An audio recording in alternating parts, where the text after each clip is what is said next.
Shalom, keluarga GKS yang dikasih Tuhan, baik yang di Jakarta maupun yang di luar kota. Saya berdoa dan saya berharap kita semua sehat, kita semua dalam perlindungan pemeliharaan Tuhan yang sempurna. Kita masih belum bisa beribadah di gedung, tetapi kita terus bisa saling mendoakan satu dengan yang lain.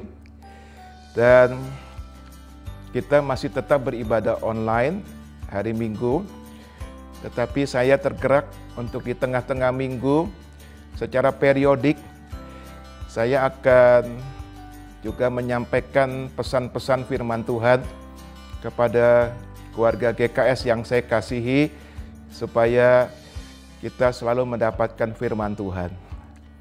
Nah, pada saat ini saya mau berbicara tentang esensi daripada sebuah gereja. Nah, dalam bahasa Yunani, gereja itu disebut eklesia, saudara. Dan eklesia itu artinya orang-orang atau sekumpulan orang-orang yang dipanggil keluar. Begitu sederhananya. Jadi gereja, kita perlu pahami, itu bukanlah gedungnya. Gereja juga bukan denominasinya, misalkan denominasi Gereja Kemuliaan Sion dan sebagainya. Tetapi sekumpulan orang yang sudah mengalami penebusan Kristus, diselamatkan, dipindahkan dari kerajaan gelap kepada kerajaan terang, saudara-saudara. Jadi penekanan gereja itu pada orangnya. Oleh karena itu, kita memang bersyukur kalau kita bisa beribadah di gedung gereja, kita bisa bersama-sama, tetapi andai kata kita belum bisa melakukan itu, kita juga bisa beribadah di rumah kita masing-masing. Karena di rumah pun itu gereja. Karena gereja penekanannya sekali lagi kepada orangnya, kepada sekumpulan orang. Nah, saya ingin menyampaikan begini, kita sedang tidak bisa ketemu secara fisik satu dengan yang lain, tetapi apa yang kita bisa lakukan hari-hari ini ketika kita dalam situasi seperti ini. Nah, saudara-saudara, dalam 1 Tesalonika 5 ayat 11 dikatakan demikian, karena itu nasihatilah seorang akan yang lain dan saling membangunlah kamu seperti yang memang kamu lakukan. Ada kata saling membangun. Rasul Paulus menasihati supaya jemaat saling membangun. Saya pernah menyelidiki, ternyata jarang sekali ya kita menemukan kata seperti ini, misalkan membangun diri sendiri. Bukannya tidak ada, tetapi jarang. Dibandingkan dengan kita menemukan kata membangun secara korporat, yaitu misalkan kata saling membangun. Jadi misalkan si A membangun si B membangun si C, dan sebagainya. Jadi dari hal ini kita belajar bahwa kehendak Tuhan adalah sebagai orang percaya, kita tidak hidup hanya untuk diri kita. Memang kita perlu membangun diri kita, itu betul. Tetapi terlebih lagi sangat penting kita juga bisa membangun sesama, membangun orang lain.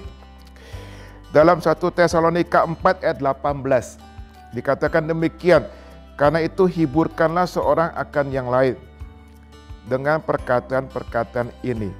Menghibur seorang akan yang lain tentu bukan berarti diri sendiri, tapi menghibur sesama, menghibur sesama jemaat, sesama orang-orang yang lain. Ibrani 10 ayat 25 mengatakan demikian. Janganlah kita menjauhkan diri dari pertemuan-pertemuan ibadah kita seperti dibiasakan oleh beberapa orang. Tapi marilah kita saling menasehati dan semakin giat melakukannya menjelang hari Tuhan yang mendekat. Jadi selalu akan ketemu kata saling, sangat banyak. Nah, sampai akhirnya saya coba menyelidiki, Rasul Paulus ternyata menggunakan kata ini dalam bahasa Yunaninya alelon, atau artinya saling, atau artinya seorang kepada yang lain. itu sampai 40 kali. Rasul Paulus saja itu, belum dalam pasal-pasal Alkitab yang lain. Menunjukkan betapa pentingnya hal ini. Karena itu, saudaraku, dalam situasi seperti ini, kita sedang menghadapi masa-masa sulit, yaitu pandemi corona ini yang kita nggak tahu sampai kapan selesainya. Mari kita mau menyatakan bahwa gereja itu tetap ada.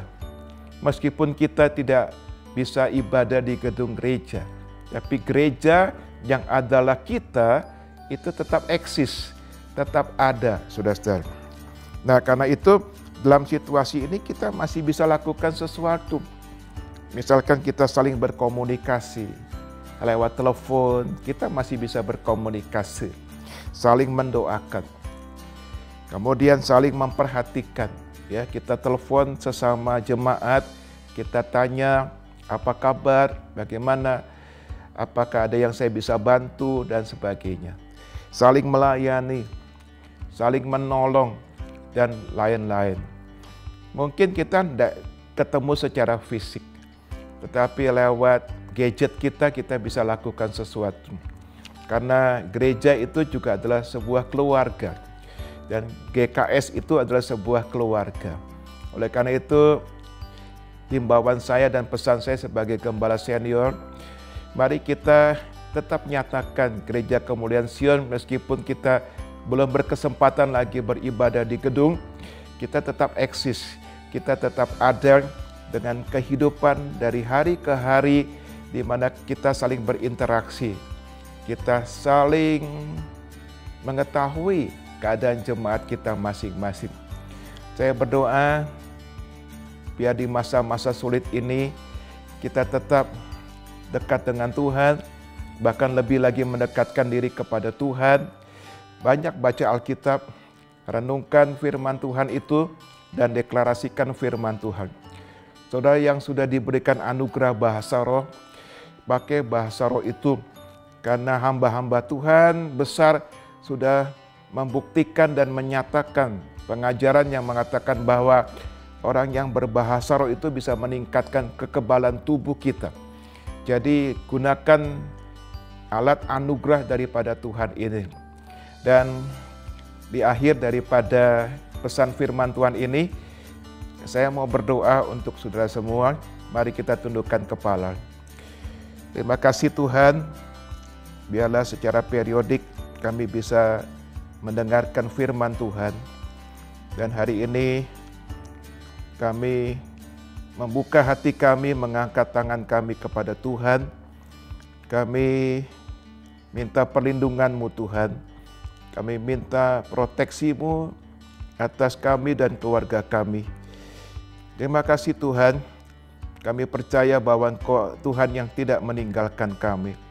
Dalam situasi masa-masa sulit seperti ini, biarlah kami juga diluputkan daripada hal-hal yang buruk.